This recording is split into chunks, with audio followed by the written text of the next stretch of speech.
I thought we'd start the next segment off, or we might even have done this into a part 2 by now. Brecon Charity Shops Part 2. I thought I'd get into the records. I bought, I think it was 17. I think it was in the Cats Protection shop. They were all £1 each. You don't often find good records in charity shops because they get pounced on. But I was just very lucky they'd just come in. Anyway, Donovan. Absolutely love Donovan to bits. Golden Hour of, and that'll be probably music of pleasure. Golden Hour, a sort of, and it's got Universal Soldier, Catch the Wind, Turquoise. It's probably got Season of the Witch on, although I can't see it. Little Tin Soldier, The War Drags On. Oh, 1960s. I'm going to flip him over again now, Sue. And Jigsaw Cover. And the next one I've got here is a Rod Stewart. Oh, look at Rod there. yeah. Footloose and fancy free. Don't particularly know this. On the back of that we've got, I don't know, You Keep Me Hanging On. There's nothing I particularly know on. I mean, I know the songs, but I don't particularly know him by him. Yeah, look at him up there with his big scarf. And we think this is 1977. He is a 1977 Rod, and he's still alive now. This, I do have to tart off a bit. Although the cover is in nowhere near as bad condition as it initially looks. This is the Bay City Rollers, Once Upon a Star. I need to get an outer cover, but you know the record's good with a bit of a wash up. And what date was he? Is it going to be easier to look? On. And of course one of them popped his clogs recently as well, didn't he? Was it McEwen? I think so. Yeah, I don't know any of the songs at all, but whoa. Were they 70s? They were late 70s or middle 70s, weren't they? And there's got to be a date down here, but I'm not going to search for him anymore. Anyway, Bay City Rollers, a bit after my time, and not necessarily my flavour either, but lots of other people's. And didn't they write some good songs? From 1976, Abba, Arrival. And rather like Fleetwood Mac, fueled by the intensity of their complicated relationships, Abba. And that's got, oh, Money, Money, Money, Dancing Queen, etc, etc, etc. Knowing Me, Knowing You, that's my favourite. That's my favourite, if only because of the comedian guy who does it. Now this is interesting. Let's up the class a bit. Frank Sinatra, it just has one of those voices. Frank Sinatra, Roy Orbison, one of those voices that you can't help but fall in love with. This is interesting. I know it at all, but it's all songs by Rod McEwen, our English folk singer, and Man Alone Night, I've Been to Town. Some of these I do believe were actually written for him as well. I've never seen this album. I haven't looked up any of them at all. Pusscat, you coming back up here? Do you want to walk on my records, Puss? Do ya? Are you making up for all the time? Oh, right, okay. And right, the next record we're on. Oh, don't let that cat hog the show. It's all about me, Sue, not about the pussycat. Come on. And this is Judy Collins on Electra. I mean, that's a blast from the past of itself. And she was a fab, a singer-songwriter.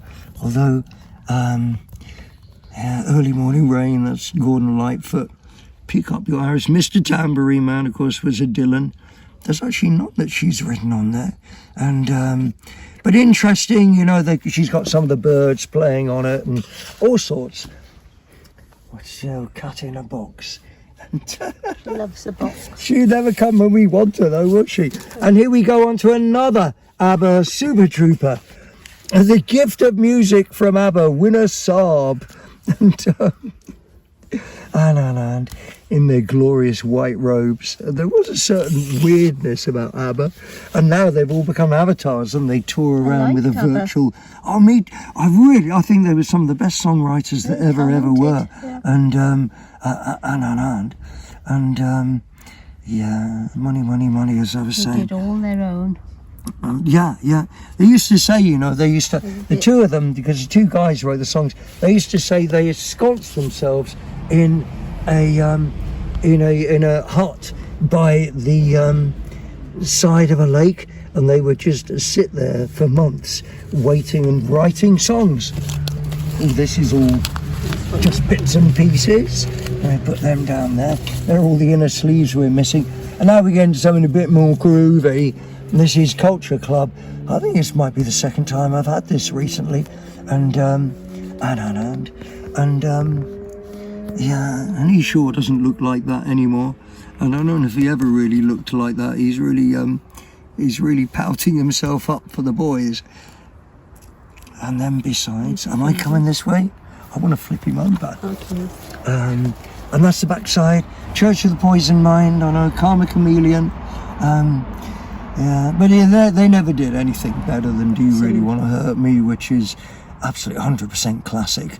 And anyway, the next one is a blast from the past, and this is Sandy Shaw, famous for not wearing shoes and winning she won the Eurovision Song Contest, didn't she? With Puppet on a String. She did, yeah. I wonder. And there was a guy called Chris Andrews that she was really involved with, and there she is again, absolutely famous for not wearing shoes. And this is from the middle of Flower Power, 1967, and she really does have that sort of Flower Power look, that sort of a Twiggy look or Sandy Shaw look.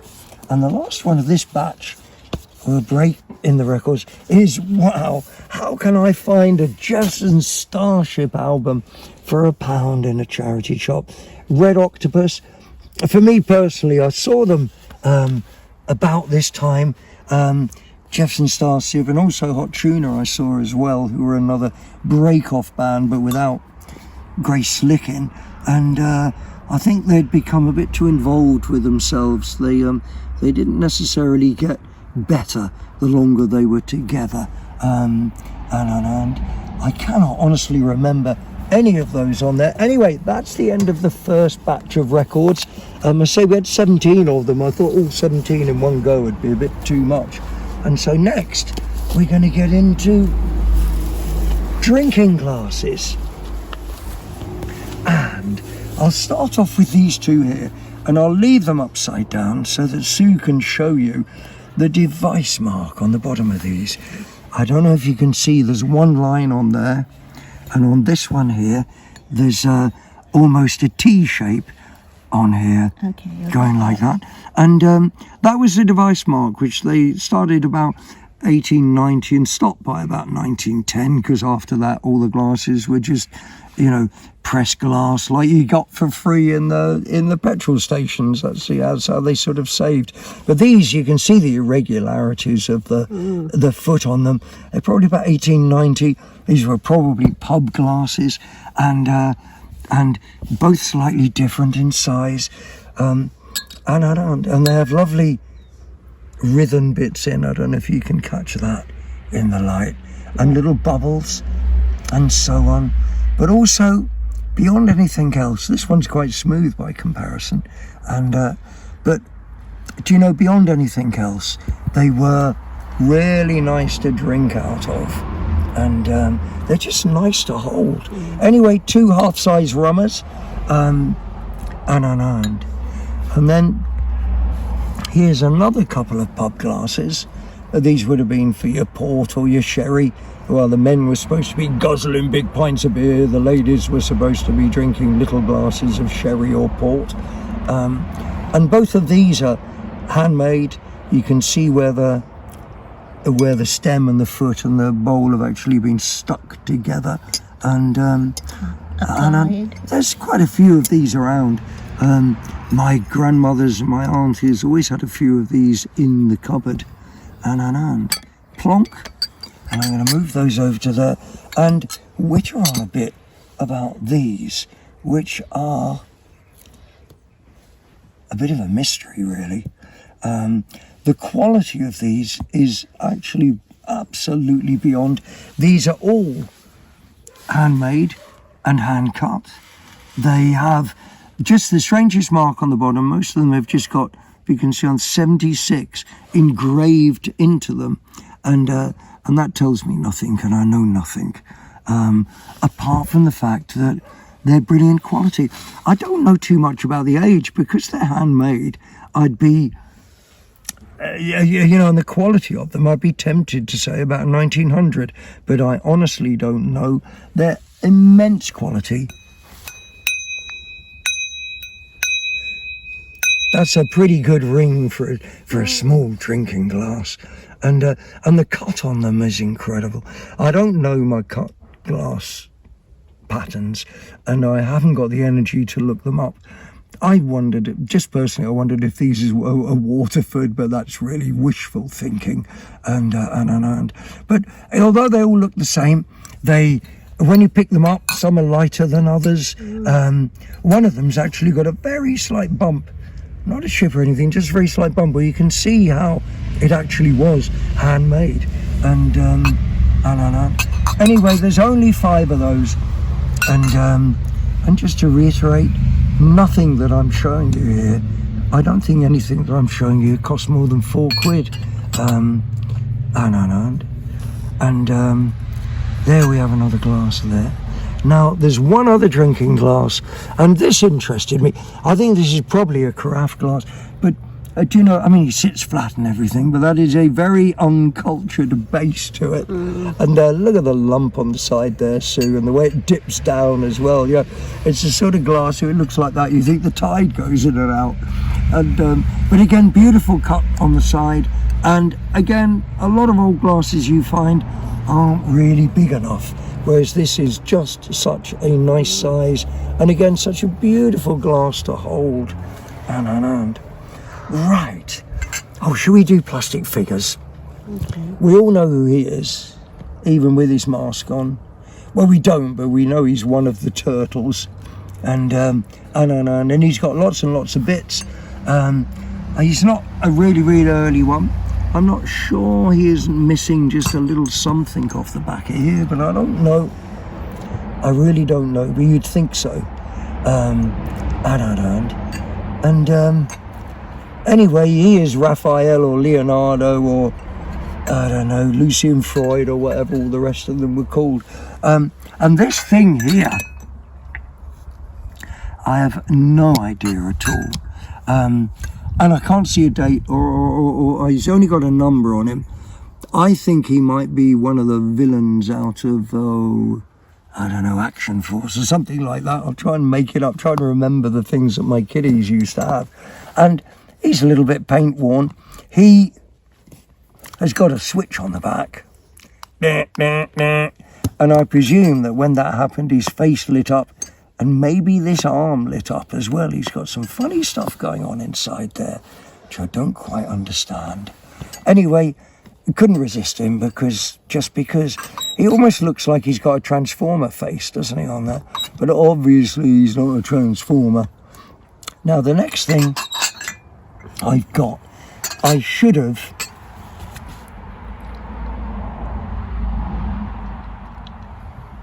included when we did the Torquay plaque for resting your curling tongs on. But of course these aren't curling tongs. Now I think about it, no, I shouldn't. These aren't curling tongs, they're what they call glove stretchers. So when your gloves came back and they're a bit wet, you'd stretch the fingers, but ever so nice. I forgot to look these up, but these are hallmark silver handles on there. And is that a lion? I think the anchor is either Sheffield or Birmingham. You think I'd know? Do you think the anchor's Sheffield? No, anchor's Birmingham. Birmingham, yeah. And they're Birmingham, I suspect, 1910, 1920s. And I should have done my research and looked them up. Yeah, they'd be quite old because... Oh, really? I mean, they into the 30s. Well, I was going to say, when did they start making glove stretchers? Stop making glove stretchers. Right, and the next thing, before we get into the final batch of records, is just some horse brasses, which I bought because I like the subject. horse brasses in general haven't got much value. I like everything, you know, because we live in the country, and just in terms of, you know, the closest to the earth and the rest of everything else, I love anything harvest. And there's actually two pairs of the pair of these, and the other two I love the doggy greyhound or lurcher, and I love the parrot. I've never seen a parrot horse brass before. Oh. Horse brasses are hardly worth anything. You can often pick them up for £1, definitely for £2, and but they're interesting things. I don't like them myself on the leather thing, which were called martingales, and they did hang them from horses. I don't think these are real. You know, they're not. They're just not. Oh, I've got one more piece of glass as well that I forgot, which is lovely. I just love this. I always presume that these bud vases are Italian. I've got a few of these. I don't think they're Taiwan. In fact, I'm certain these are Italian. It's got a lovely flat ground off base, which I'm not really going to show you. You'll have to believe me.